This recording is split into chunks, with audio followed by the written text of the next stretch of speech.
तो गाइस, तो आज हम देखेंगे HTML में कैसे हम साइट पर ऑडियो ले सकते हैं। तो ये हमने HTML खोल दिया है। इसमें सबसे पहले हाईलाइट लिख देंगे ई इज ऑडियो चेक। तो ऑडियो के लिए सिंपल कोड क्या लिखेंगे, ODIOSRC। अब ऑडियो का हमने HTML फाइल जहाँ होगी उसके साथ हमने उस फोल्डर में कुछ लिखा होगा। हमारे पास है ऑडियो फाइल lol.mp3 और कंट्रोल्स।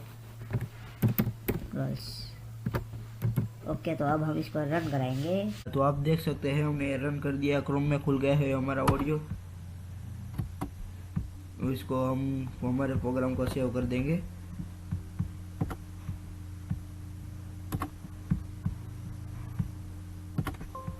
Yes, save.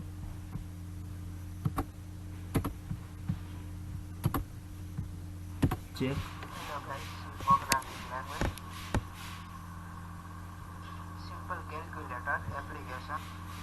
तो आप देख सकते हैं कैसे हमारा रन हो गया। Thank you, next for watch.